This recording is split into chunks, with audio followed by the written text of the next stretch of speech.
and let us all do we can to build a better future. All right, with that being said, have a drink. Let's get started with our first segment of the day. So, folks, I'm really concerned how this election cycle will play out for the midterms, as well as how 2024 will play out.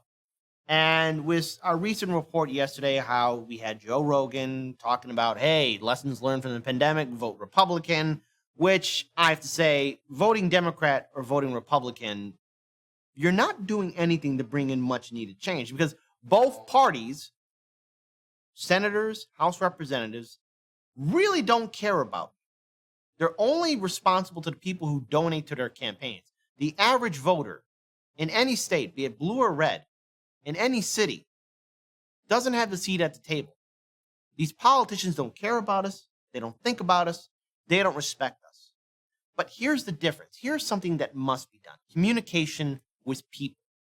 And that is talking to Democratic voters and Republican voters, and actually not doing what the Ford Party is saying, and that's common sense and not giving policy, but actually talking to people and actually building a real movement, organizations that aren't connected to Washington, D.C. I'm talking about actually building bridges and actually building alliances, infrastructure, so that we're not beholden to these politicians that have abandoned us in 2020. Because I don't care what anyone says, vote Republican, vote Democrat. Under Trump in 2020, we were abandoned. The Biden-Harris administration are doing the same thing. So, Daniel, has anything fundamentally changed? A couple more years down the line. Yeah. So here's the deal. Here's how we can actually change. And that is, let's look at how independent media is actually bringing the bridges, connecting people who are left and right, people who voted Democrat or Republican and are waking up to the fact that the two-party system is screwing us over. Because if we don't have open dialogue with each other, nothing will change. So I want to play this video. Shout out to Joe, who's actually been putting together great collages of videos. And I think this one right here is a work of art, and it must be shared. And I think it's only fair that we talk about here at Hard Lens Media. Let's play it. These two polar opposite sides come together to have a conversation, I think is fascinating. And the reason why is because these are the type of conversations that I feel that as Americans, we need to be having. We've got a lot to talk about. If I get to have the opportunity to have a conversation with Andrew, I'm going to push back on that. I mean, he thoroughly exposed the Ukraine proxy war madness. He thoroughly exposed the COVID agenda. He thoroughly exposed the Great Reset. I think, though he didn't make that the primary point of his content, I think that's why they took him down. He's a free man. He thinks for himself. Censorship is not the answer. It is never the answer. What both sides can and should come together on at some point, the establishment is against both of us. The right has seen what the establishment will do to Trump. The left has seen what the establishment will do to their candidates like Bernie. So this is just the beginning of a mass exodus away from the influence of control by tech companies. Based. We've got a lot to talk about. That's like when I interviewed a Boogaloo Boy. They all freaked out. We can. Yes, we can. In order to get rid of communism means get rid of the big banks. Yeah. Get rid of big pharma. Right. What else? Big tech. Right. We've got a lot to talk about. The people here are very fed up, and they're ready to collectivize and sort of seize the means of production.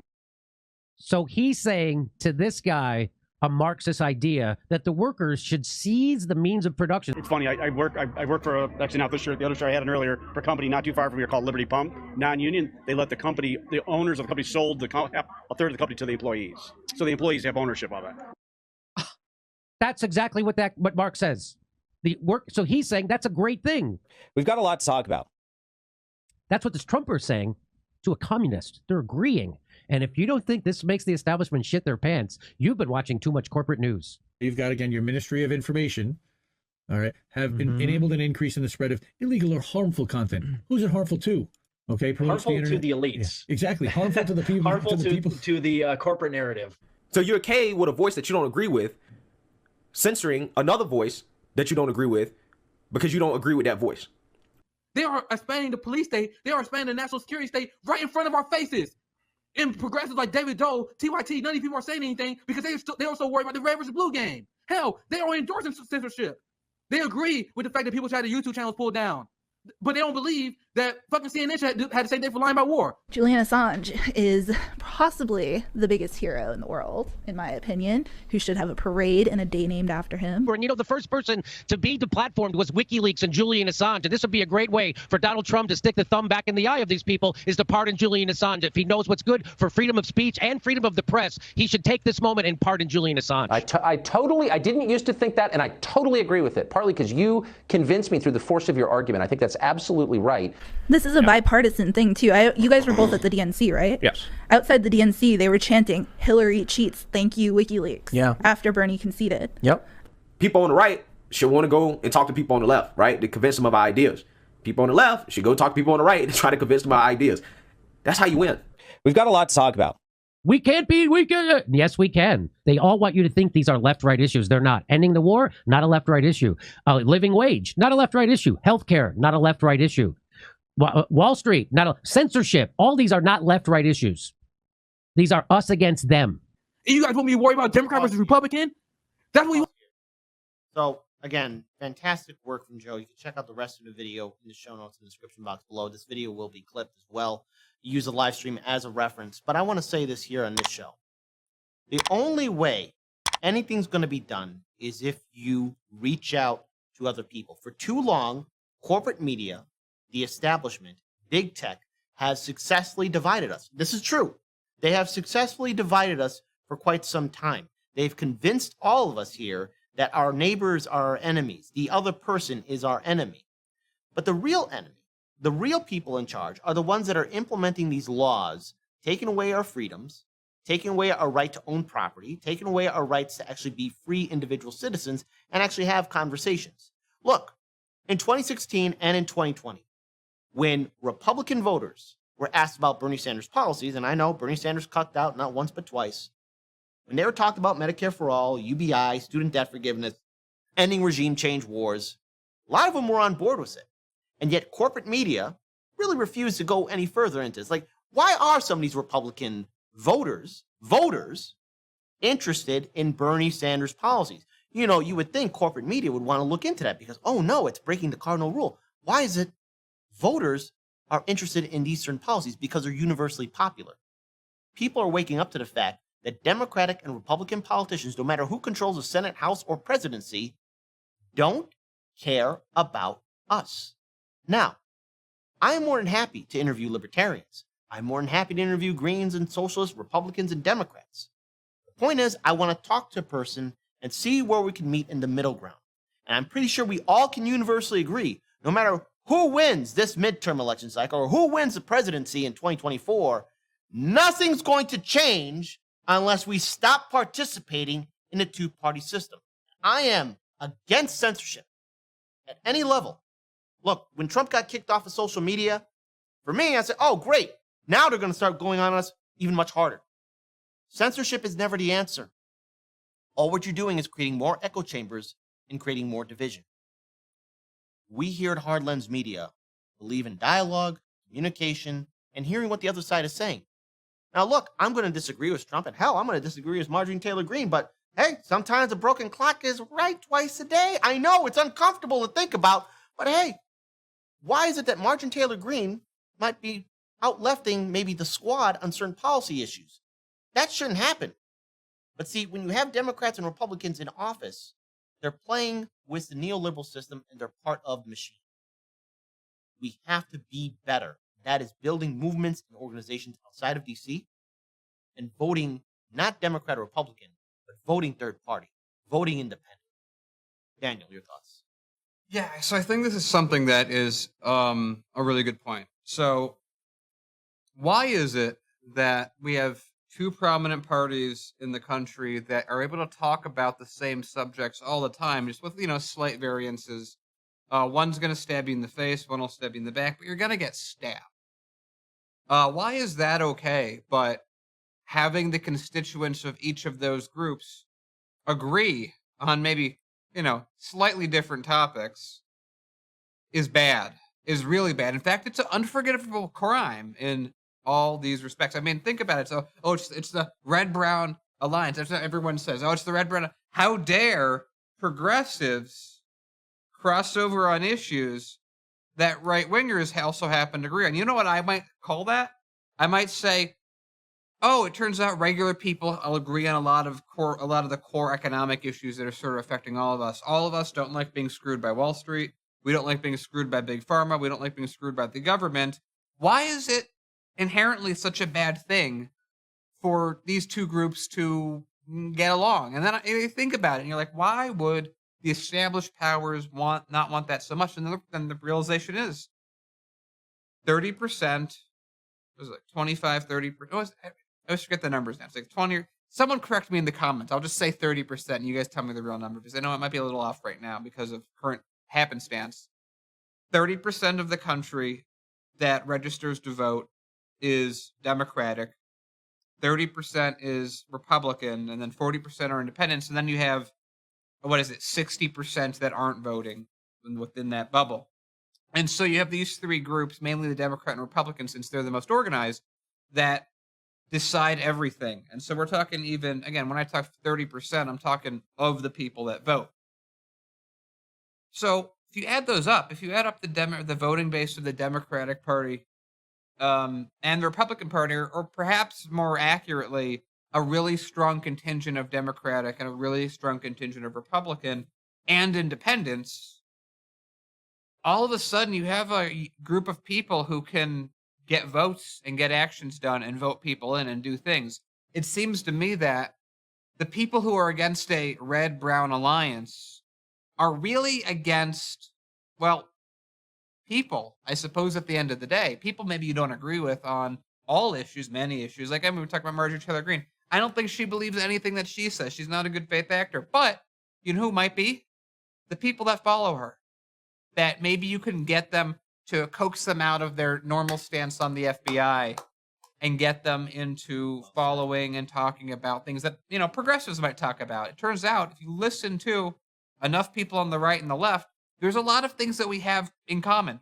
A lot of things we have really in common. In fact, they're about as different from each other as Republicans are from Democrats. You know, Daniel, we have been in the field a lot. We have done a lot of reporting. And I want to at least tell our audience this here, too. There is a huge difference between a Democratic voter and a Democratic politician. There is a huge difference between a Republican politician and a Republican voter. There's a difference between the politician and the voter. See, all the politicians, they're friends with each other. They like to lie to you. And they've convinced people, voters, to be part of Team Red and Team Blue. Now, politely, if you know anyone that's still brainwashed to vote Democrat or Republican, hey, talk to them. Wake them up. Talk to libertarians. Talk to Greens. We got to start working together. And you know something else here, too? Because I'll go that step further. We here at Hard Lens Media, we identify ourselves as progressives, independents, in a way. But, you know, way back in the day, in 2017, 2018, correct me if I'm wrong on this, Daniel, when we were on radio, we hosted, in 2018, we hosted the Libertarian governor primary debate. That was fun. I was one of the moderators there. Look, you were the moderator. Yeah, I was the moderator. Yeah. But I mean, I had one of the Libertarians also be a co-host with me. But here's the thing. I mean, look, there's a lot of things I disagree with Libertarians with, but there's some things I do agree with them too. And we were more than happy to host that debate. And we look, my opinion, I think we did a great job, and we did it in good faith, and we're still friends with a lot of Libertarians that were part of that debate. So the thing is, you gotta walk outside your comfort zone. You gotta walk outside your bubble. If that's the whole thing about being involved in media and journalism and in politics. It is trying to build coalitions. We're not all going to agree with everything, but there's a lot of policy issues that a lot of Americans do agree with, and that is a fact. And corporate media, the establishment, and big tech want to keep you divided on that. Daniel. Yeah, so it's like, you know, working with libertarians, it's not that they don't have, it's not, they're not different human beings than us. And I just think it's interesting in this country where you can buy 1,000 different varieties of cereal, you can buy 30 different kinds of cherry Coca-Cola or cherry soda of a kind, you can buy 40 different types of Coca-Cola in different bottles, whether it's diet, light, or regular, whatever else it might be that you want, but you're only allowed to have one group viewpoint. Freedom in everything. Maybe not. And the thing is, look, these politicians have built a system in which you don't have a seat at the table. And we have money for war, We have money to bail out the banks. We have money to bail out Wall Street. These politicians have gold-plated health care. All of them, Democrat and Republicans. They have a six-figure salary. They got connections to internships that pay them let me apologize there, a crap ton of money. They got other wonderful social benefits. How come they're not doing anything for us? How come they're not doing anything to help us out? You would think one party would capitalize on the heartlessness of the other party. But they're both in agreement. They are friends with each other. I'm going to say that again for the people back. They are friends. Trump used to be a Democrat. But I'll give Trump credit for this. I know, controversial statement. But during the Republican primary debate, when Trump said on a stage with 16 other Republican candidates vying for the nomination in 2016, I give these people money and they do what I say. That is the most eye-opening moment in American politics. And debate me on whatever else was, but that was eye-opening. And, of course, the moderator who was hosting the debate said, how many of you Republicans have got money? And the majority of them raised their hand. But see, the thing is, if we rewind back the clocks and if we all use our brains, remember, Trump used to be a Democrat. Democrats used to love him.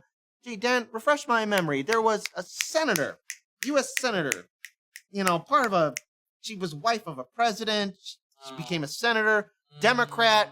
And the thing is, Trump being a Democrat, being from New York City of all places, by the way, just to say on that, isn't it fascinating and just goes to show how little people actually care about any of these things? Yeah. That when Trump was a Democrat, Democrats loved him. Yep. And Republicans were like, New Yorker. Yeah. Don't like that guy.